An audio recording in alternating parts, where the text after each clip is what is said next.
Hay unas fijaciones que uno tiene con la realidad del mundo. Si no fuera así, no se avanzaría en ningún... La gente a veces no piensa mucho en lo que es ese sentido de la fijación y lo que significa para el avance de la especie. Yo un día estaba recordando una noche de diciembre, una madrugada de diciembre, en la que a las 3 de la mañana me levanté en una nevada y caminé porque todavía no tenía el auto que me habían mandado de Bélgica atrasado, por una huelga, por cierto. Que lo que es las huelgas no solo aquí. Cuando yo salí de Bélgica para Massachusetts, un señor, un compañero investigador norteamericano, apellido Hersh, se encargó de llevarme el auto al puerto, ya con todo listo, para embarcarlo, para que yo lo recibiera unos días después en Boston. Era un carrillo decente, relativamente nuevo, y entonces para un estudiante eso iba a servir bien. Desgraciadamente, cuando yo tomaba el avión, estallaba una huelga en los puertos del Mar del Norte, incluida los belgas, y entonces el carro estaba ahí, y yo no sabía en qué condiciones. Yo me lo imaginaba tirado ahí en un botadero esperando. Tardó 3 meses. Bueno, por eso estaba sin carro. Entonces, esa madrugada sonó el despertador. Yo me tuve que meter toda clase de trapos encima y caminar no me acuerdo cuánto era una distancia relativamente larga de la casa, del apartamento al laboratorio, porque a esa hora el idiota de Fernando Durán tenía que ir a hacer algunos arreglos de flujo de gases y otras cosas en una reacción química importante para nosotros, que estaba en curso. Entonces, si yo no iba, se iba todo el diablo. Entonces, ahí camine usted, ¿verdad? El vikingo Durán por por la nieve, y son cosas que ahora uno las ve y dice, mira ahí, ¿por qué hacía uno eso? Y así ha sido la historia, ¿verdad? No es que eso fuera heroico, ni fuera por el estilo, pero de esas fijaciones es que ahí surge algo. Yo no sé, al tiempo el jefe nuestro convocó una rueda de prensa para decir que al fin había logrado la síntesis total de la vitamina B12, y todo el mundo aplaudía eso. Bueno, esa madrugada era importante en esa cosa. En estos días, de las cosas que me obsesionan está un poco el tema del cambio climático, y yo supongo que la mitad de la humanidad por lo menos está pensando en eso, si no sería muy raro. Y el otro día hablábamos de la magnitud de los huracanes y el número de huracanes, de tormentas tropicales simultáneos, el número de tormentas simultáneas que se estaban desarrollando, y en efecto lo que ha ocurrido en la costa este de Estados Unidos es bastante devastador, ¿verdad? Claro. Ahí en la foto de un señor en un lugar de Estados Unidos, iba caminando y de pronto, nunca había visto eso, todavía había agua en las calles, y iba un caimán atravesando la calle. Es como era un perro caminando. Y eso, él sacó fotos porque nunca se le ocurrió que podía ocurrir eso en ese lugar. Todo eso se traduce en unos efectos a largo plazo sobre el hábitat humano. Y por ejemplo, la erosión del suelo en las regiones costeras ahora va a ser terrible. Y por ahí en alguna ocasión intercambiando, conversando por la red, me llamaron la atención sobre un texto de Platón. Platón murió más o menos en el año 360 antes de Cristo, así que digamos que 400, más o menos 400 años de nuestra era. Escribió en el Critón un texto en el que habla de la erosión como cosa devastadora, y lo describe con una poesía increíble. Es realmente maravilloso la forma como lo describe, pero también muy triste como él señala que la naturaleza había creado durante no sabe cuánto tiempo un colchón nutritivo sobre la tierra. ¿Qué idea? Claro, uno sale al jardín y con toda confianza, con una palita siembra una mata y sabe que ahí va. ¿Y de dónde diablos sale los nutrientes de esa planta? Del suelo. Y ese suelo está cubriendo esencialmente roca. Y claro, nosotros no como que no pensamos en eso, que es como que si un día nos vamos a acostar y lo que está y no hay colchón, no podemos dormir, pues eso le pasa a la vida sobre la tierra. Ese colchón cuando desaparece, todo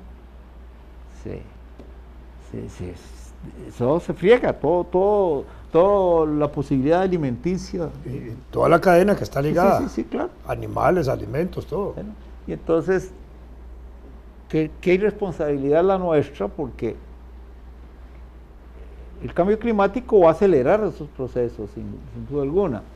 Pero ya les habíamos entrado nosotros, ¿verdad? Yo me acuerdo que cuando éramos escolares, ese era un tema muy recurrente en la escuela.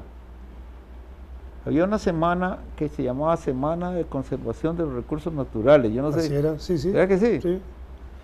Se hacían exposiciones. Y claro, uno hasta lo motivaban uno a sembrar. Hasta en las cajillas esas, tipo mantequillas. Entonces uno sembraba frijolitos y ahí uno veía nacer la matita y todas las cosas en las casas, ¿verdad? Sí, claro. Entonces uno se echa para atrás y no es muy difícil. Y no es muy difícil pensarlo. En algún momento, hace millones de años, había dos cosas sobre el planeta que estaba enfriándose después de haber sido un planeta muy caliente. Agua, y ahí dice uno tierra, pero hay que tener cuidado. Agua y unas partes donde no había agua, pero ¿qué había? Mineral, era todo, piedra. Y entonces ahí, de alguna forma, pacientemente durante millones de años, el oleaje fue lanzando, quién sabe, se puede especular mucho, pues lanzando ahí cosillas vivientes que poco a poco se fueron pegando a la orilla y que crearon condiciones, de alguna manera, eso habría que discutirlo, porque hay muchas hipótesis, dando condiciones para que pequeñas plantas o hongos u otras cosas del mar comenzaran a alimentarse de la piedra. Es porque eso era. Y entonces uno se tiene que imaginar que durante años, unos centímetros avanzó esa capa viviente, y esos seres, pequeños seres, conforme morían, iban creando un colchoncito que finalmente cubrió todo, y lo cubrió hasta permitir que existieran los bosques. Cuando se hacen obras por las culturas antiguas que se abandonan, la misma naturaleza las va cubriendo y las va tapando a veces de una dimensión tal que son prácticamente invisibles. Hoy muchas veces se han descubierto monumentos arquitectónicos, obviamente por investigación aérea y rayos y unos sistemas especiales para descubrir basamentos arquitectónicos, y ahí en las zonas aztecas y mayas han descubierto cosas así, pero eso está cubierto por la naturaleza porque va efectivamente creciendo y desarrollándose de una manera propia y natural, todo lo invade. Claro. Ahora, en este tiempo, digamos, en 100 años, unas ruinas mayas quedan cubiertas, pero uno tiene que imaginárselo cuando no había plantas con raíces, Sí, porque claro. una raíz, uno planta algo y las raíces salen como deditos que empiezan, casi se ven donde van caminando buscando dónde se agarran, pero cuando no había nada. Sí, claro. Bueno, y ahora uno viene tranquilamente y realiza actos, digo uno no, el ser humano en general, realiza actos que sin ninguna consideración arranca el colchón nutritivo de la tierra y lo destruye, y después ¿qué? Y si la naturaleza todavía se encabrita, Se revela y empieza a hacer la cuestión, ¿verdad? Hay un poema muy lindo yo no sé cómo se pronuncia, Shelley, el poeta inglés, que se refiere a uno de los robos que hicieron los ingleses en Egipto, bueno, de un fragmento de una estatua de un poderoso que se llamó Osimandías en griego, pero que es Ramsés algo en Egipto. Se encontraron en las arenas de Egipto esa gran estatua y una parte se la llevaron para Londres, como acostumbraban, y entonces este poeta le hizo un poema un soneto ese, y habla de lo intrascendente que es el poder ese del gran rey, que esa estatua se la deben haber hecho en un territorio lleno de naturaleza, de árboles, y sin embargo lo encontraron en medio de un desierto. Así parecerán muchos de los monumentos de algunos de nuestros preclaros dentro de algunos siglos, y de los huesos de uno que ni se diga, ¿verdad? Cuando a alguien incineran, uno piensa que queda ceniza en polvo, puro polvo, y no. No. Lo que quedan son unas roquitas, unas piedritas. Eso es. Diga, lógico. Yo la primera vez que vi un proceso de eso, lo tuve que ver con mamá, porque mamá quería que la incineráramos y además quería que depositáramos sus cenizas en el mar. Entonces acudimos. Mi señor y yo nada más fuimos al mar a dejar las cenizas de mamá. Claro, cuando yo destapo la copa donde estaban, lo que yo me encuentro son unas piedritas, ¿verdad?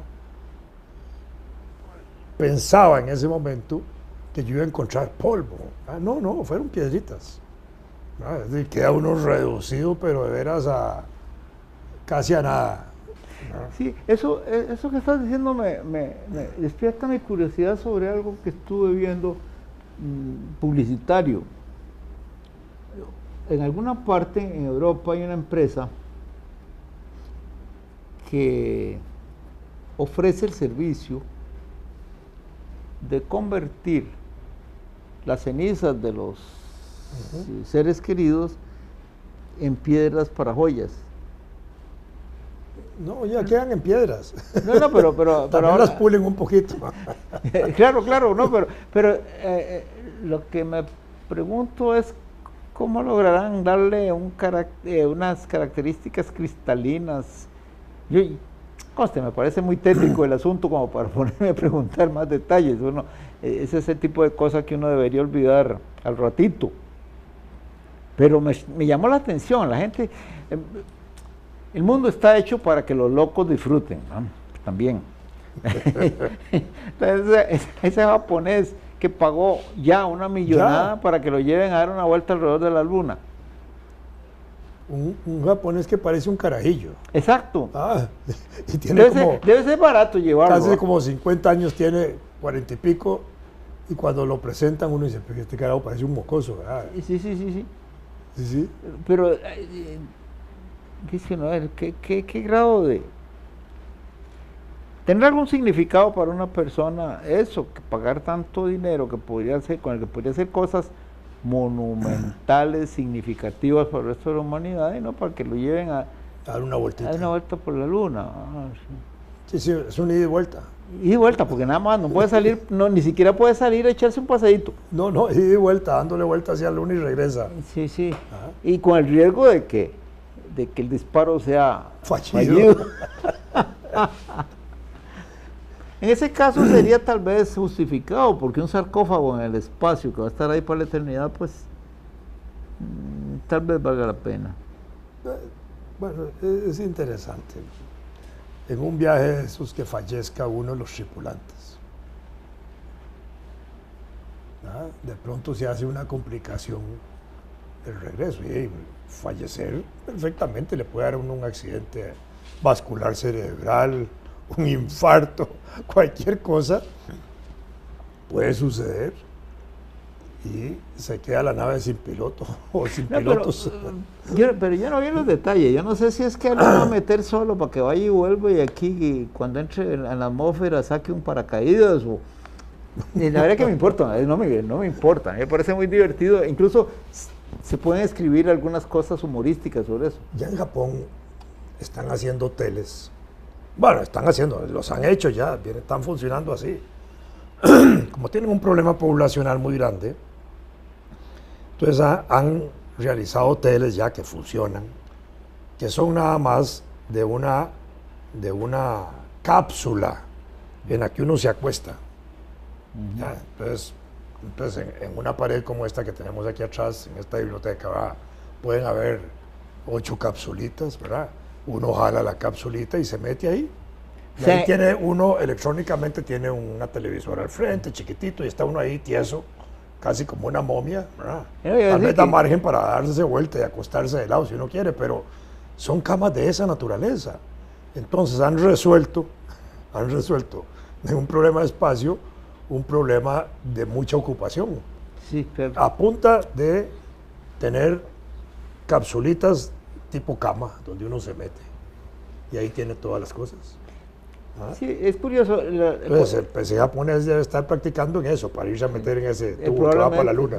No, justamente en Japón a mí me tocó ver algo que para ser un país desarrollado, pues, era como para reflexionar. Yo no me acuerdo en cuál de las ciudades, puede haber sido en Tokio o en Kioto, pero, bueno, en un lugar público, no sé si era una estación de ferrocarril o algo así, a la hora al anochecer, aparecían numerosas cajas largas, así aparecían. Y entonces, a mí se me ocurrió, yo pregunté de qué se trataba, y eran menesterosos que armaban esas cajas, era como cajas, digamos, las dimensiones no las puedo precisar, pero a mí se me antojan como que eran las cajas de refrigeradores grandes o cosas así, pero eran todas uniformes, y ahí estaban durmiendo, ahí dormían. Pero esas cajas, ¿cómo las adquirían? ¿Se las daban municipalmente o algo así? Porque eso no sé. Para que no estuvieran tan a la intemperie, digámoslo así. Bueno, pero claro, eran todo muy nítido, debo admitir. Sí, claro. Parecía como que de pronto ahí habían almacenado para transportar el día siguiente refrigeradores o armarios, y tenían la estatura, por así decirlo, de un ser humano.